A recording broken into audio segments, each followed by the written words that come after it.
Purpose: jolt the audience, lock their attention immediately. Content: open mid-scene. Candace Owens shouting. Vins visible. Microphone trembling in her hand. Gasps ripple through the audience, an eruption of tension.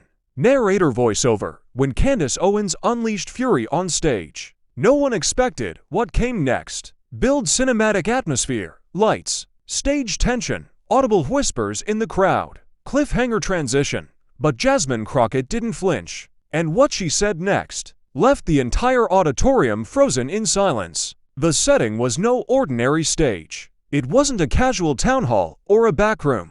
Panels streamed to a handful of viewers online.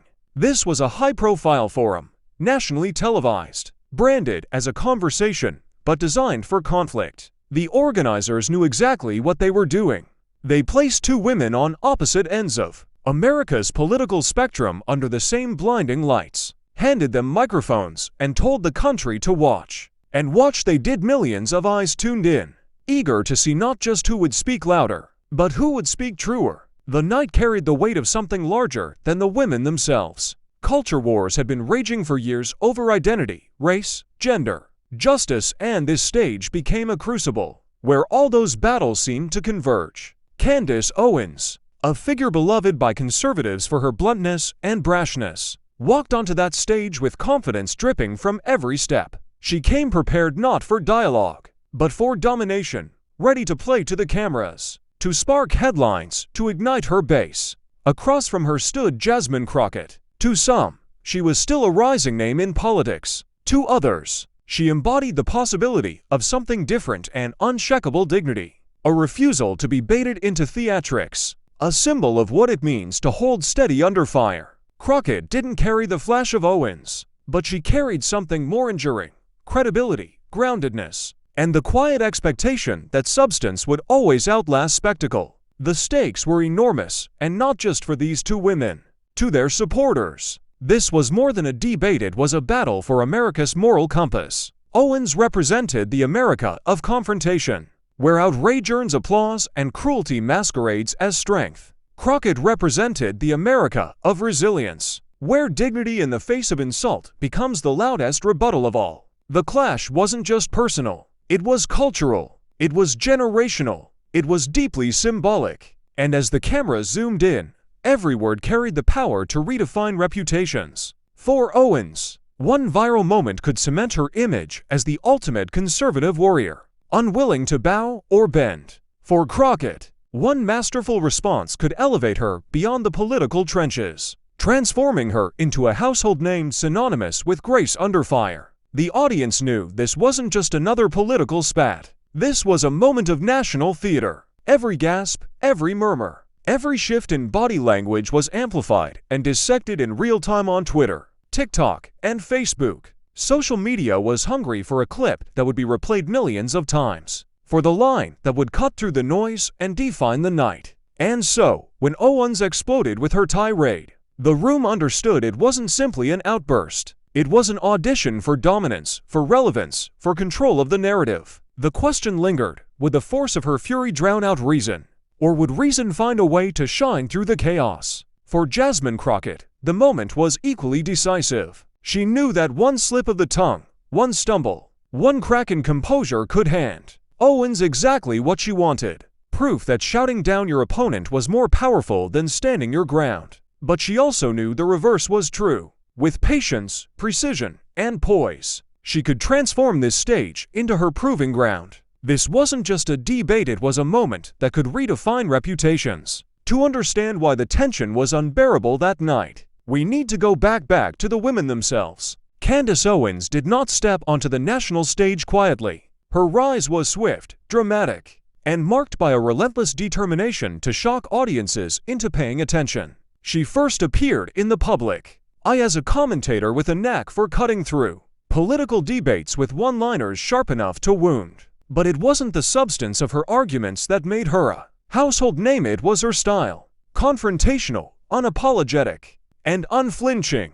She leaned into the role of provocateur, embracing conflict as if it were fuel. For Owens, controversy wasn't a liability, it was her currency. Audiences quickly learned that when Candace took the microphone, she would not play by conventional rules. Where others measured their words, she doubled down. Where others looked for common ground, she tore it apart. She became a fixture on conservative platforms, hailed by her supporters as fearless, bold, and willing to say the things no one else dared to say. Yet behind that applause was another reality. She thrived on division.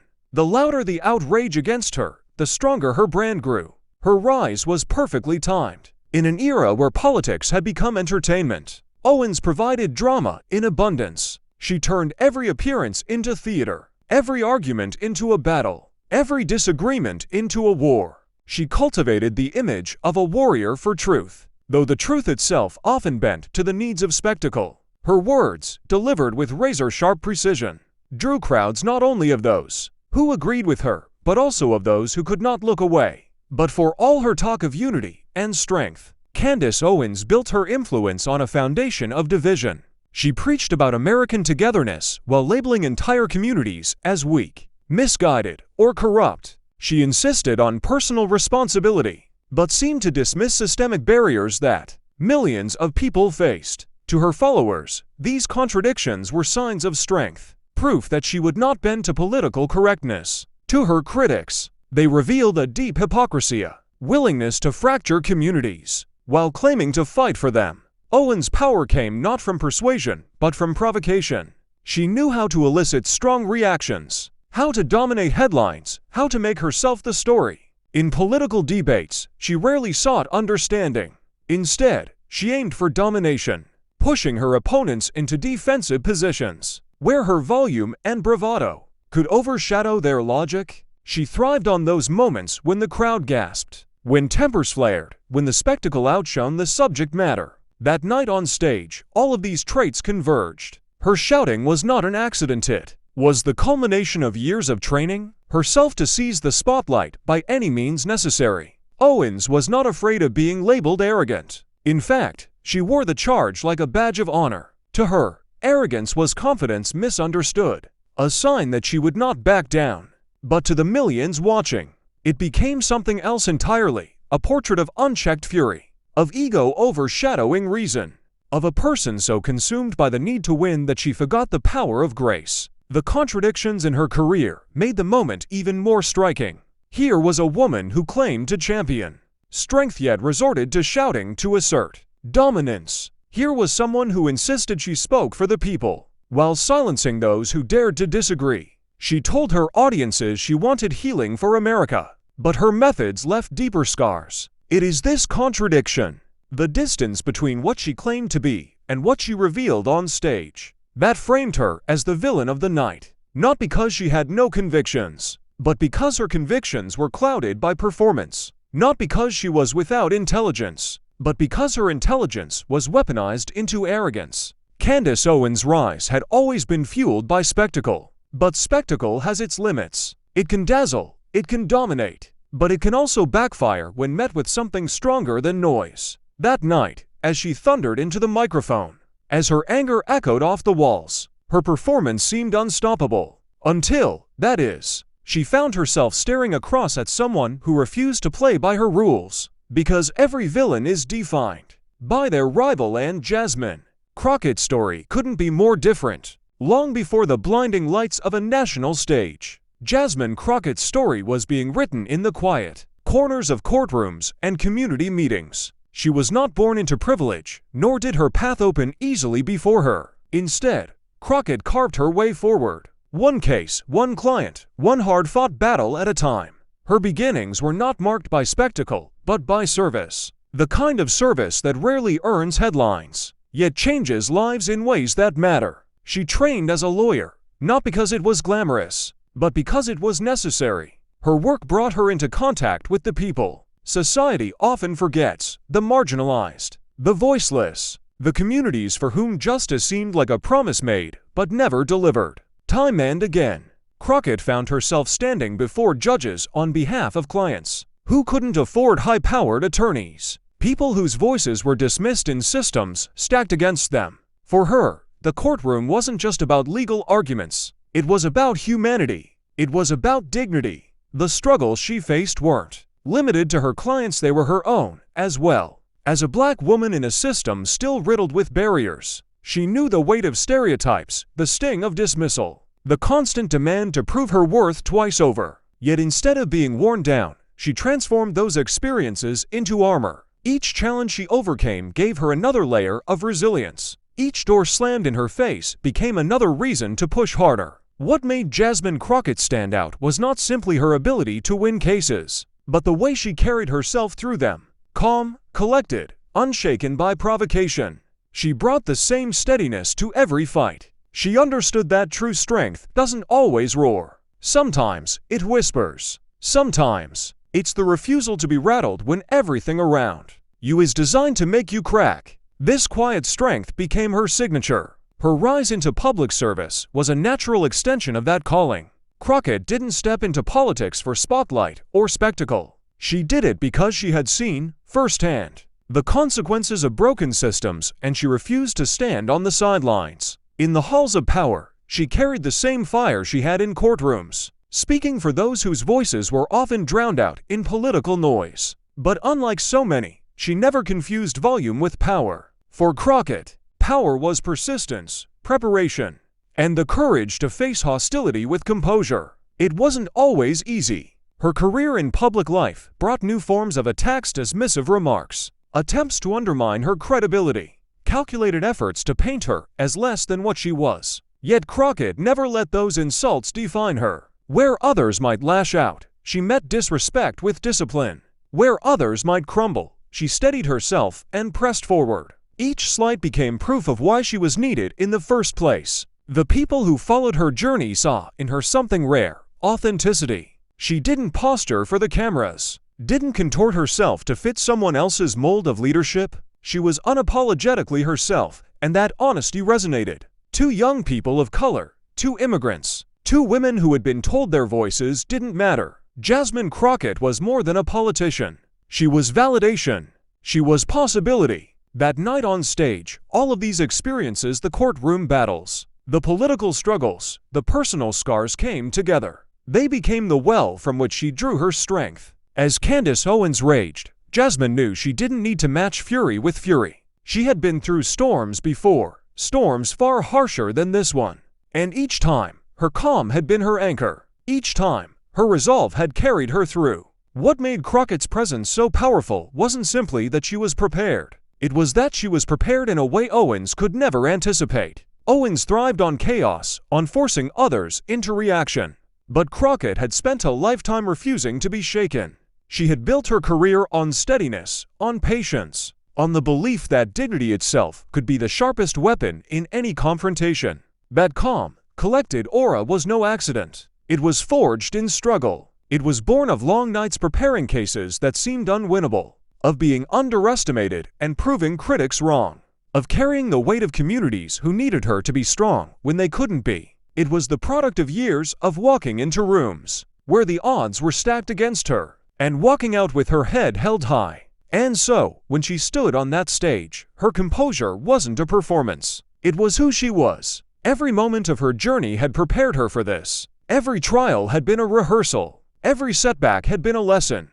And now, with the nation watching, she was ready to face her greatest test. Because strength doesn't always come from shouting the loudest. Sometimes, it comes from standing still while the storm rages around you. Sometimes, it comes from knowing that your calm is louder than another's chaos. And that strength would soon face its greatest test. The two paths collided on stage. Sparks were inevitable. The room was alive with a nervous electricity, the kind that crackles in the air just before lightning strikes. Bright stage lights poured down, heating the space until every bead of sweat on a speaker's forehead seemed magnified for the world to see. Cameras whirred and clicked. Microphones stood ready to capture every syllable, every breath, every pause. The audience sat suspended between anticipation and dread, their collective gaze locked on the two women at center stage. Candace Owens struck first. Her voice cut through the room like a siren, sharp and unrelenting. She mocked, she belittled, she dismissed.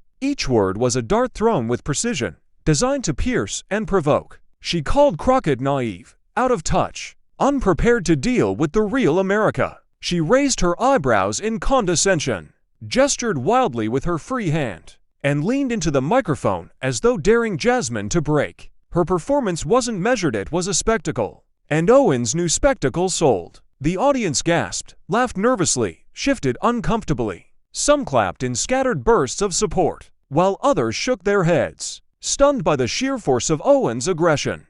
The room felt lopsided, as though the weight of Owens' rage might tilt the stage itself. Social media caught fire instantly, hashtags popping up within minutes, Twitter feeds filling with clips of Owens mid-shout, faces frozen in disbelief, captions dripping with both praise and outrage. Through it all, Jasmine Crockett remained still. Her hands rested calmly on the podium, her shoulders squared, her eyes steady and unwavering.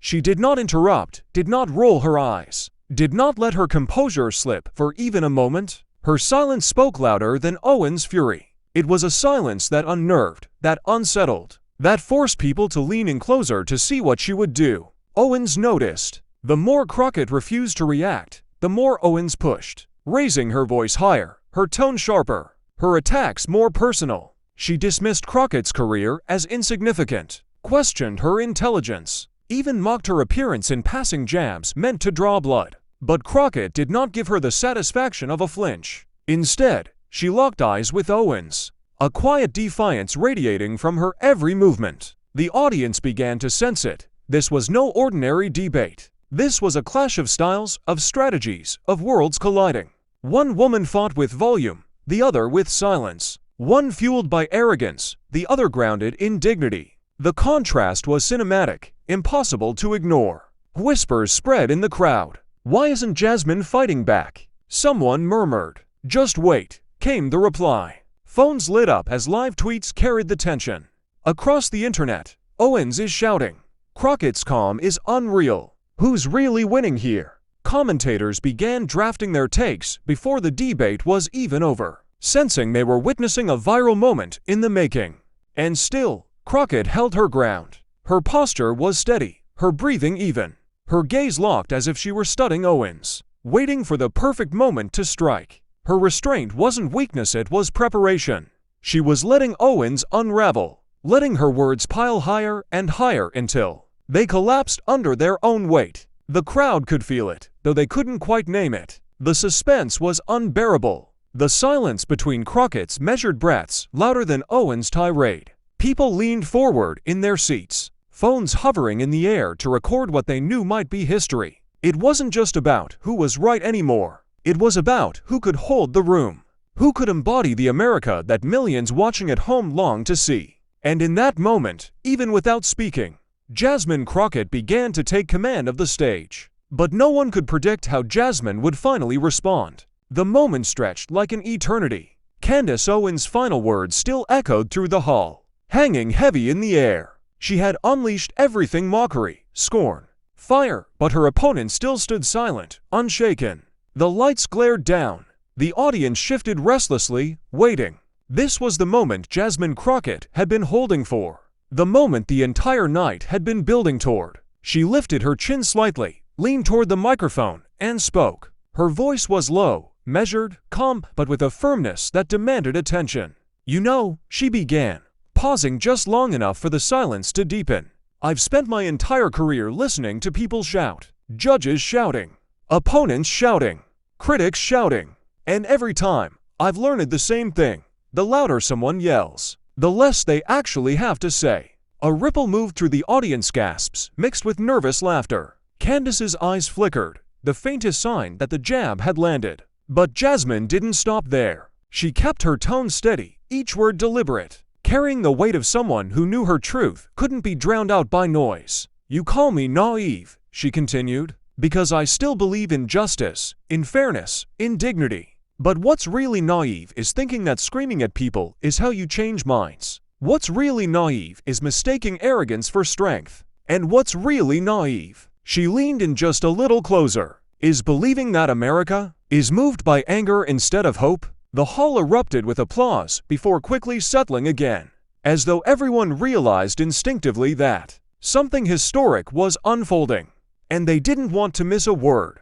Candace forced a smile, tried to shake her head, but the tension in her jaw betrayed her. The mask was starting to crack. Jasmine pressed on, her voice unshaken, her body language radiating composure. I didn't come here tonight to trade insults. I didn't come here to put on a show. I came here because too many people outside these walls don't have the luxury of microphones or cameras. They don't get to shout over someone else to be heard. They're just trying to survive. And when I speak for them, calmly, clearly, because they deserve better than this circus." Her words cut deeper than any insult could. The audience leaned forward, many nodding, some clapping softly, as if affirming every sentence. Candace tried to interject, but Jasmine raised a hand, not forcefully, but with a calmness that silenced even her opponent. "You talk about strength," Jasmine said, turning slightly to face Owens directly. "But real strength isn't about who can yell the loudest. Real strength is walking into a room where people doubt you, dismiss you, underestimate you, and standing tall anyway. Real strength is hearing every insult, every stereotype, every barrier thrown your way, and refusing to be broken. That's strength. And that's why I'm still standing here." The crowd gasped again, and this time the eruption of applause was unstoppable. It began in the middle rows, spread like a wave, and suddenly the entire auditorium was shaking with cheers. People stood, clapping, some whistling, others shouting Jasmine's name. It wasn't just approval, it was release, as though the audience had been holding its breath all night, waiting for this exact moment. Candace tried to laugh it off, her eyes darting between the crowd and her opponent. But the energy had shifted. The power she once commanded with her fire now seemed to collapse under its own weight. Her shoulders tightened, her smile grew strained. The louder the audience roared for Jasmine, the smaller Candace seemed to become. And Jasmine knew it. She didn't gloat, didn't raise her voice to match the noise. Instead, she let the ovation wash over her, waited for it to settle, and then delivered the line that would seal the night. "Candace, you can scream all you want, but the truth," she paused, scanning the room, letting the suspense hang until the crowd leaned in collectively. "The truth doesn't need to scream to be heard. It stands on its own." And tonight, it just did. The auditorium exploded. Chairs scraped against the floor as people leapt to their feet. The applause was thunderous, deafening, an ovation that seemed to last forever. Viewers watching at home would later describe it as the moment the debate turned into history. The moment composure defeated chaos. Candace stood frozen, caught between anger and disbelief, her carefully crafted bravado shattered by Crockett's unshakable calm. Phones lit up like fireworks. Clips of the exchange shot across social media within minutes. Hashtags formed in real time. Memes, GIFs, captions. Jasmine's words became digital fire, spreading far beyond the walls of that auditorium. Commentators scrambled to capture it. Influencers clipped it into 30-second reels. And ordinary Americans shared it with one caption again and again. "This is how you handle hate with dignity." But in the room itself, the most powerful image was the one no camera could fully capture. Candace Owens shrinking as Jasmine. Crockett grew, one fueled by fury, the other by quiet strength. One unraveling under the weight of her own noise, the other rising with the calm certainty of someone who knew this was bigger than her. And as the ovation finally softened, Jasmine stepped back from the microphone, folded her hands, and simply stood there. She didn't need to add anything more. The moment had already spoken for her, and that moment didn't just end the argument, it lit up the internet. The debate was officially over, but the story was only just beginning. As Jasmine Crockett stepped off the stage, the crowd still buzzing with electricity, the ripple effects began to spread like shockwaves across the nation. Within minutes, clips of her mic drop response had been uploaded, dissected, and shared. By the time she reached the backstage hallway, hashtags were already trending. Hashtag CrockettCom, hashtag MicDropment, hashtag Truth Doesn't Scream. Twitter, Instagram, and TikTok lit up like wildfire. One 30-second clip of Jasmine's line, "The truth doesn't need to scream to be heard," was retweeted tens of thousands of times in the first hour alone. Influencers captioned it simply, "A masterclass in composure." Commentators scrambled to react. On cable news, talking heads replayed the moment over and over, some with admiration, others with stunned silence. One anchor remarked, "We've seen politicians shout, we've seen them fight, but we rarely see someone win by being still." Celebrities chimed in too. A Hollywood actress tweeted, "This is why grace beats noise every time." A famous athlete wrote, "Candace brought the volume, Jasmine brought the truth. Easy win." Even musicians posted the clip, remixing it into motivational soundtracks that spread across TikTok. But it wasn't just elites who weighed in. Everyday Americans flooded timelines with their own takes. Teachers called it a lesson in poise. Parents told their kids, "This is how you stand your ground without losing yourself." And young activists across college campuses began quoting Jasmine's words in posters, rallies, and forums. Meanwhile, Candace Owens was on the defensive. Memes spread relentlessly. Some showed her face mid-yell, captioned, "When you lose the argument before it even starts." Others contrasted side-by-side screenshots, Owens, red-faced and shouting, Crockett, serene and composed. Under the words, "Noise versus strength," one viral TikTok stitched their exchange with the line, "This is why calm is a superpower." By morning, late-night hosts had turned the moment into comedy. One joked, "Candace tried to bring the thunder, but Jasmine walked away with the lightning." Another quipped, "That wasn't a debate, that was a free masterclass." Laughter rippled across the country. But beneath it was something more serious, a sense that people had witnessed not just a clash of personalities, but a clash of values. The framing shifted quickly. It was no longer simply Owens versus Crockett. Commentators began to call it the calm versus the chaos, the dignity versus the drama. Jasmine's restraint became symbolic, a victory not just for her, but for everyone.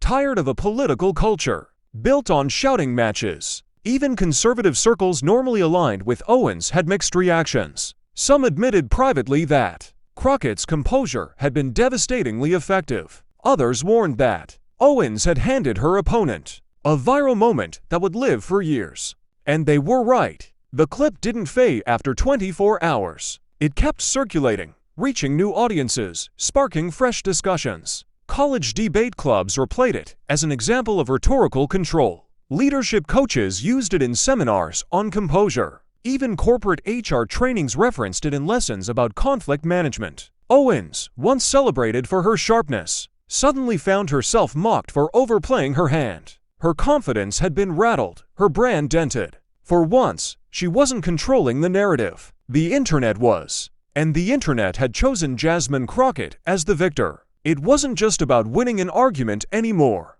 Crockett's calm reply became a metaphor, proof that dignity could triumph in an era of outrage. Too many, it felt like a cultural reset button.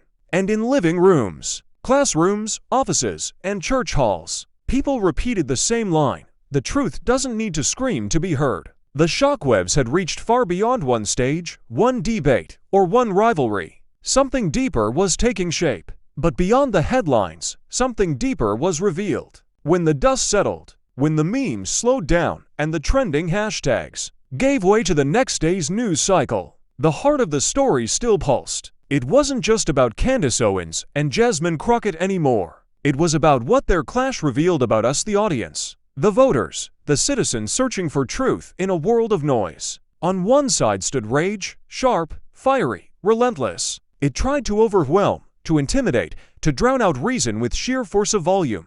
That was the energy Candace brought, a strategy she had perfected over years of public combat. But rage, for all its noise, carries a weakness. It burns fast. It consumes itself. And in that moment on stage, people saw that weakness exposed. On the other side stood dignity, calm, steady, unshaken.